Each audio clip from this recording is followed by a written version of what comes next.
오늘 우리에게 주신 하나님 말씀은 구약성경 예레미야 30장 1절부터 11절까지의 말씀입니다.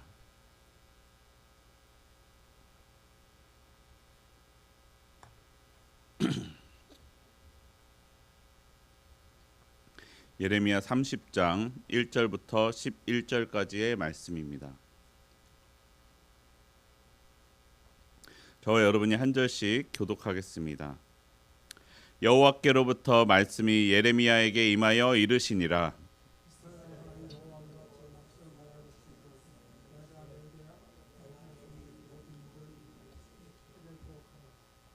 여호와의 말씀이니라. 보라, 내가 내 백성 이스라엘과 유다의 포로를 돌아가게 할 날이 오리니 내가 그들을 그 조상들에게 준 땅으로 돌아오게 할 것이니 그들이 그 땅을 차지하리라. 여호와께서 말씀하시니라.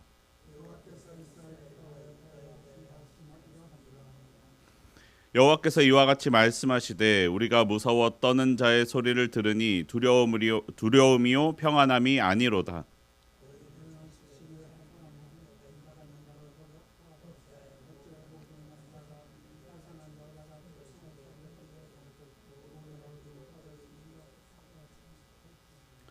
슬프다 그날이여, 그와 같이 엄청난 날이 없으리라. 그날은 야곱의 환난의 때가 되미로다.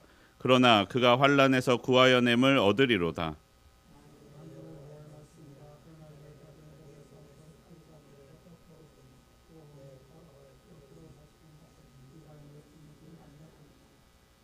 '그들은 그들의 하나님 여호와를 섬기며 내가 그들을 위하여 세울 그들의 왕 다윗을 섬기리라.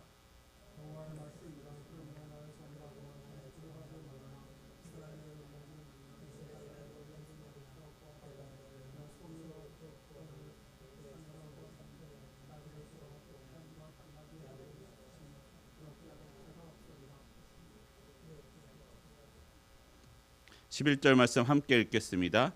이는 여호와의 말씀이라. 내가 너와 함께 있어 너를 구원할 것이라. 너를 흩었던 그 모든 이방을 내가 멸망시키리라. 그럴지라도 너만은 멸망시키지 아니하리라. 그러나 내가 법에 따라 너를 징계할 것이요 결코 무죄한 자로만 여기지는 아니하리라. 아멘. 오늘도 이 새벽 기도의 시간을 깨우며 나온 여러분 환영하고 축복합니다. 우리의 기도 가운데 하나님의 응답 다 듣고 돌아가시기를 바랍니다. 오늘 본문에 앞선 예레미야 본문들에서는 바벨론으로 인하여 환난을 당하는 이스라엘 백성들 가운데 거짓 복음을 전파하는 거짓 선지자들이 있었습니다. 거짓 선지자였던 하나냐는 이스라엘이 회개하지 않았는데도 불구하고 하나님이 그 심판을 거두실 것이라 라고 말씀을 전하였습니다. 그때 예레미야는 하나님이 아니다, 심판을 내리실 것이다 라고 선포하였습니다. 그리고 거짓 선지자였던 하나냐의 죽음을 선포하였습니다. 결국 하나님의 말씀대로 거짓 선지자였던 하나냐는 죽임을 당했습니다. 그리고 이스라엘은 결국 바벨론의 포로로 잡혀가게 되었습니다.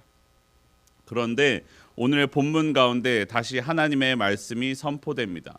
예레미야 30장 3절 말씀입니다. 우리 함께 한 목소리로 다시 읽겠습니다.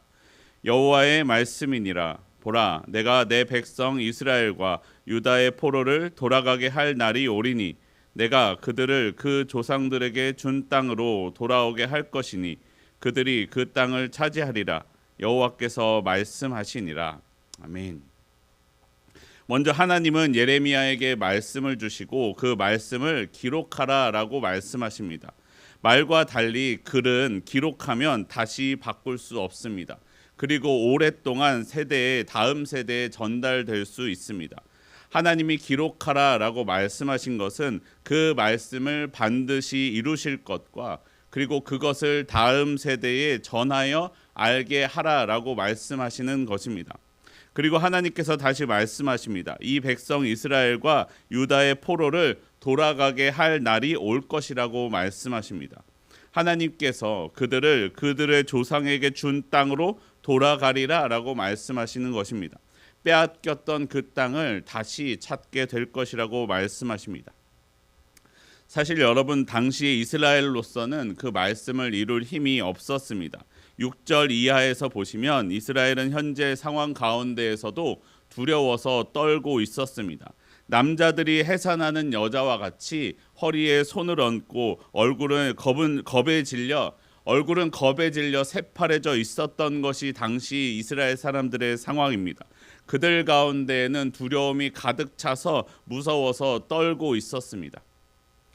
하지만 이스라엘이 구원을 받을 수 있는 것은 자신들의 능력이 아니었습니다. 3절을 보시면 이 구원의 주체는 이스라엘이 아니었습니다. 하나님이 말씀하시기를 내가 내 백성을 돌아가게 할 것이다 라고 말씀하십니다. 이스라엘은 능력이 없지만 하나님이 그것을 이루시겠다라고 말씀하십니다. 여러분, 우리의 구원이 이와 같습니다. 나로서는 구원을 이룰 능력이 없습니다. 하지만 우리의 구원은 나의 능력으로 이루어지는 것이 아닙니다.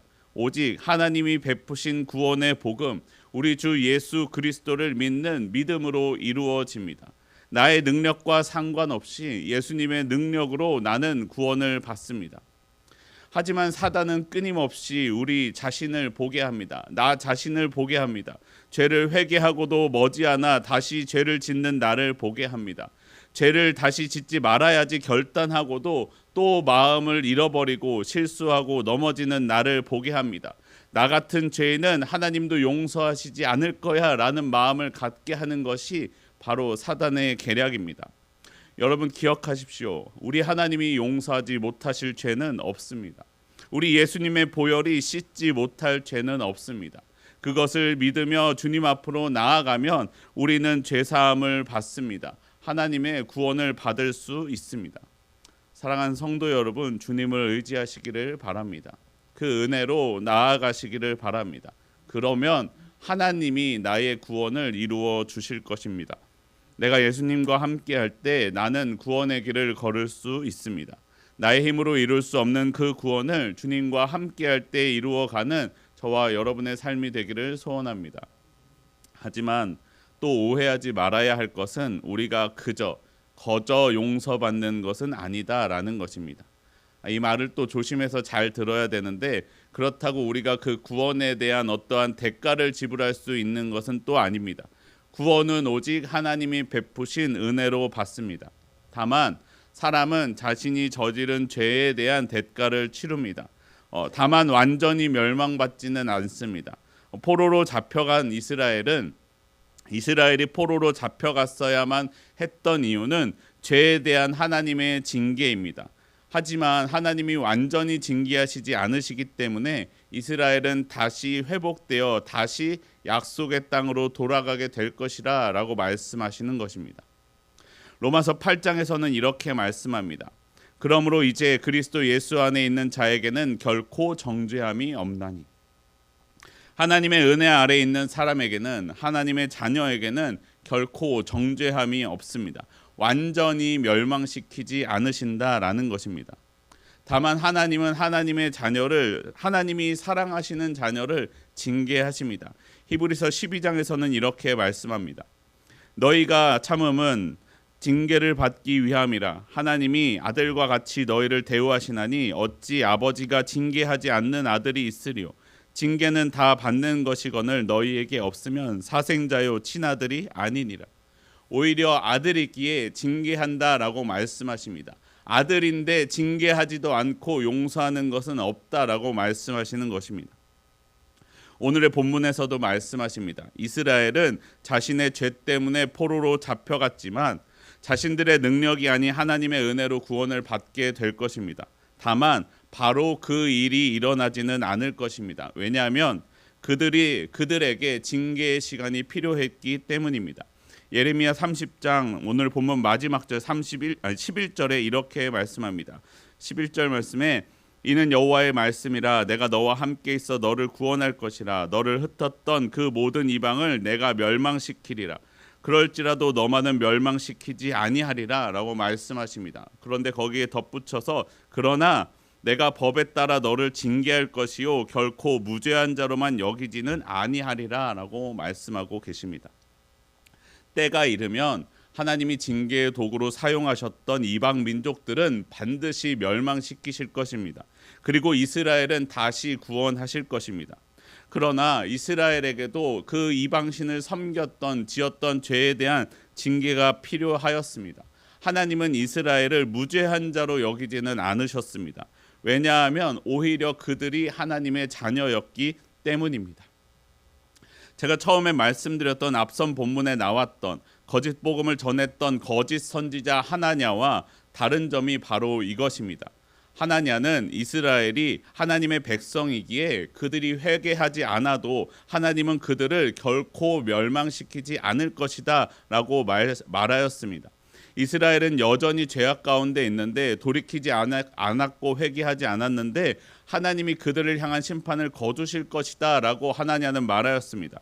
그것은 우리를 향하신, 죄를 지은 우리를 향하신 하나님의 뜻이 아니라는 것입니다. 그렇기 때문에 여러분, 우리는 하나님께 나의 죄를 가지고 나아가야 합니다. 내가 주님 앞에 회개하면 하나님은 나의 죄를 반드시 용서해 주실 것입니다. 때때로 내가 하나님의 징계를 받아야만 하는 때도 있지만 오히려 내게 징계가 있는 그것이 하나님이 우리를 자녀로 생각하신다라는 것입니다. 하지만 자녀이기에 완전히 정죄하지는 않으신 것입니다.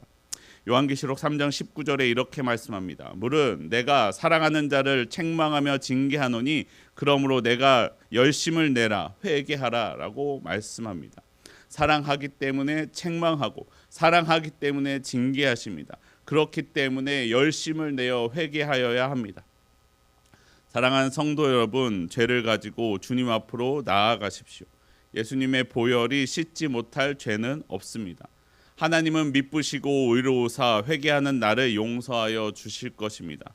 하나님의 징계가 때때로 나를 괴롭게 할 때도 있지만 하나님은 나를 징계하사 정결하게 하시며 하나님께서 나의 구원을 이루어 주실 것입니다. 하나님의 징계와 하나님의 은혜, 하나님의 구원으로 나아가는, 하나님의 은혜 가운데 살아가는 저와 여러분의 삶이 되기를 소원합니다. 우리 함께 기도하겠습니다. 하나님, 우리 가운데 주님의 징계를 베푸심에 감사합니다. 내 삶에 징계가 있는 것은 하나님의 은혜임을 고백합니다. 아버지 하나님, 징계를 통하여 나를 정결케 하사 그 죄악 가운데 벗어나게 하여 주시옵시고, 아버지 하나님, 나를 그 영원한 징계 가운데 두지 마시고 정죄하지 마시고 구원하사 주님의 구원 가운데 들어가게 하여 주시옵소서. 나로서는 구원을 이룰 능력이 없음을 고백합니다. 주여 내게 은혜를 베푸사 나에게 주님의 구원을 내려 주시옵소서. 오늘도 내 삶에 살아 역사하시는 우리 주 예수 그리스도의 이름으로 기도합니다. 아멘.